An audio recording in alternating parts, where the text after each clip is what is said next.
Hamirpur UP में एक गांव पड़ता है छिपरा मऊ। वहाँ पे रोज की तरह गाड़ियां आ रही थी जा रही थी और रेड लाइट जलती है और गाड़ियां अपनी अपनी जगह रुक जाती हैं। जैसे ही गाड़ी अपनी अपनी जगह रुक जाती हैं, क्योंकि वहाँ पे क्रॉसिंग ओवर होता है, यहाँ से गाड़ी आती है वहां से गाड़ी आती है, तो जैसे ही गाड़ियां रुकती हैं तो वहां से बहुत सारी औरतें बच्चे जो कि भीख मांगने का काम करते हैं वो खड़े होते हैं और वहां पे जो फॉर्चूनर गाड़ी या बड़ी बड़ी गाड़ियां होती हैं उनकी तरफ भीख मांगने के लिए दौड़ते हैं। उसमें से भी एक गाड़ी थी फॉर्चूनर, जिसकी ओर दो तीन औरतें जाती हैं जो कि मैले गंदे हुए कपड़े पहने और शीशे के अंदर हाथ डालती हैं, साहब और कुछ दे दीजिए, साहब कुछ दे दीजिए, इस तरह से बोलती हैं। और साहब शीशा नीचे करते हैं और उनको कुछ पैसे वगैरह देने की कोशिश करते हैं। तो हेलो दोस्तों, मैं स्नेहा की आवाज़ में आपका स्वागत करती हूँ फिर से एक नई कहानी के साथ। आपको वीडियो अच्छा लगता है तो कृपया मेरे चैनल को लाइक कमेंट सब्सक्राइब जरूर करिए और मेरा हौसला इसी तरह बढ़ाते रहिए। तो आज की कहानी शुरू होती है।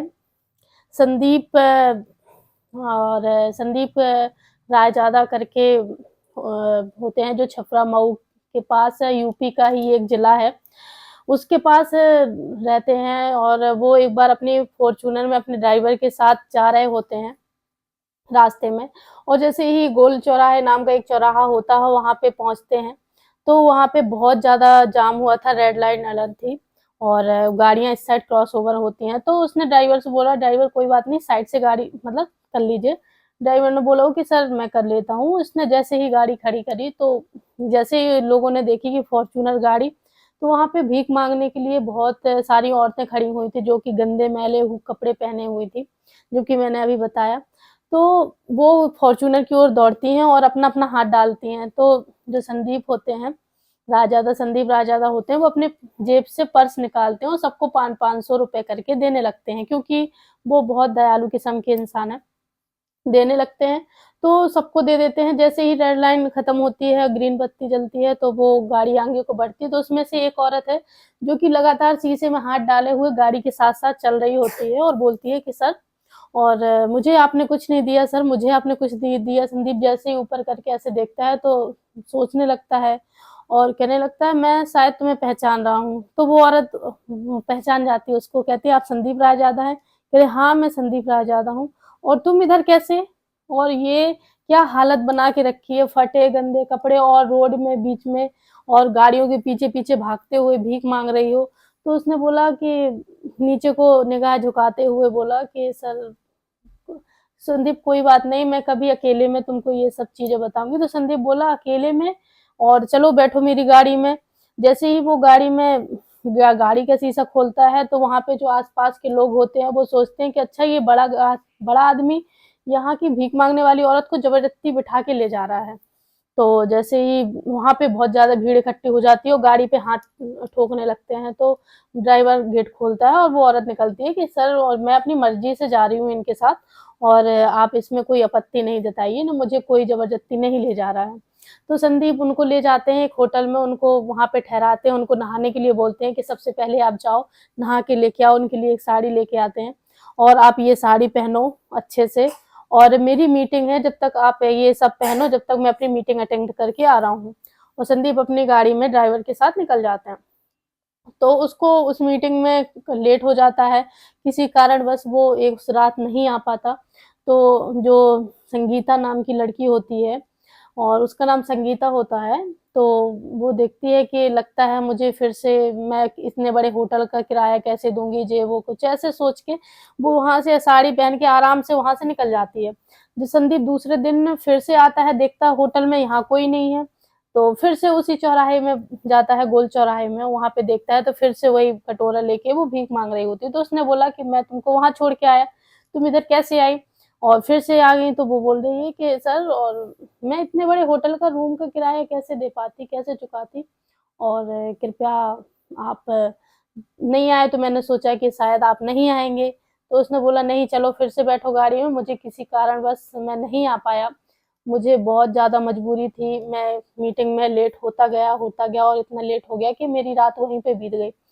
तो वो फिर से होटल लेके जाता है उससे और पूछता है कि, और तुम इतने अच्छे बड़े घर की लड़की हो और मैंने तुमको, जब मेरा डिवोर्स हुआ था, मैंने तुम्हें अच्छी खासी रकम मोटी दी हुई थी तुम्हारे डिमांड में, और तुम्हारी ये हालत कैसे हुई? तो एक्चुअली वो जो संगीता होती है, वो उसकी मतलब पत्नी होती है, संदीप सिंह रायजादा की पत्नी होती है।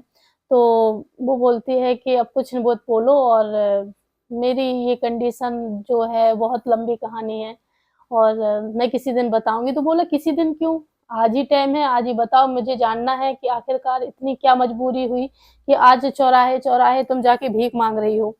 तो वो बताती है कि जो मेरे सौतेली माँ थी, उसने मुझे मजबूर किया आपसे लड़ाई झगड़ा करने के लिए वगैरह, और वो मुझे सिखाती थी ऐसे से ऐसा करो, ये करो, वो करो। तो मैं आप उनके कहने पे बात मानती गई और आपसे मैंने तलाक ले लिया, और जो आपने मोटी रकम दी हुई थी, उनने वो रख ली और मुझे घर से धक्के मार के बाहर निकाल दिया। और आज मैं इस तरह मजबूर हूँ कि मैं चौराहे-चौराहे भीख माँग रही हूँ। तो उसने बोला कि बताओ, आपके किसी के कहने पे आपने मतलब इतना सब कुछ सहा, तो एक बार मेरे पास आ तो सकती थी, मुझसे बोलती। तो बोली मैं किस मुँह से आती? एक इतने अच्छे इंसान, भले इंसान को मैंने इस तरह ठुकरा दिया और उस पे गलत आरोप लगाए और उसको गलत तरीके से फँसाया। तो वो बोल रहा है, उसने बोला ठीक है, और तुम्हारी वाइफ़ कैसी है? बोली अभी तक मैंने कोई शादी नहीं की, अभी तक मुझे कोई ऐसा मिला नहीं जिससे मैं शादी करता। मैं ढूँढ रहा हूँ, तलाश कर रहा हूँ लड़की की।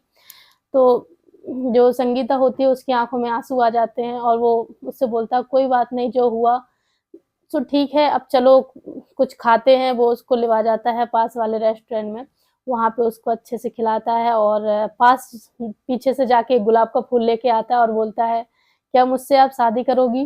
तो संगीता जैसे ही देखती है उससे, तो उसको बिलीव नहीं हो रहा था, मतलब विश्वास बिल्कुल नहीं हो रहा था, और वो कुछ देर मतलब 5 से 10 मिनट के लिए शांत हो जाती है और सोच ही नहीं पाती कि आखिरकार भगवान इतना ज़्यादा मेहरबान कैसे हो सकता है मेरे ऊपर। आज मेरी कंडीशन ये थी कि मैं गली-गली भीख माँग रही थी और आज ये है। तो जैसे ही वो देखता है तो वो तुरंत हाँ बोल देती है, और फिर से उसको दुल्हन की तरह तैयार किया जाता है, और सच में वो इतनी बला की खूबसूरत थी कि उसको देखते ही संदीप सिंह राजा उसकी नज़र ही नहीं हट रही थी, और उनने फिर से दोनों ने शादी करते हैं और अपने अच्छे से जीवन यापन हँसी-खुशी अपना घर बिताते हैं, और फिर से परिवार अच्छी एक ऊँची उड़ान के लिए सक्षम हो जाता है। और इस कहानी से ये सीख मिलता है कि किसी के कहने पे शायद अपन लोगों को ज़्यादा बिलीव या विश्वास नहीं करना चाहिए। कुछ मतलब जो अपोज़िट क्वेश्चन होते हैं वो अपने माइंड से भी इंसान को लेने चाहिए। तो आज की कहानी आपको कैसी लगी? अच्छी लगी हो तो प्लीज़ चैनल को सब्सक्राइब करना मत भूलिए और चैनल को शेयर ज़रूर करिए। मिलते हैं नेक्स्ट कहानी के साथ, तब तक के लिए नमस्ते, राधे-राधे, जय श्री कृष्णा। Bye bye.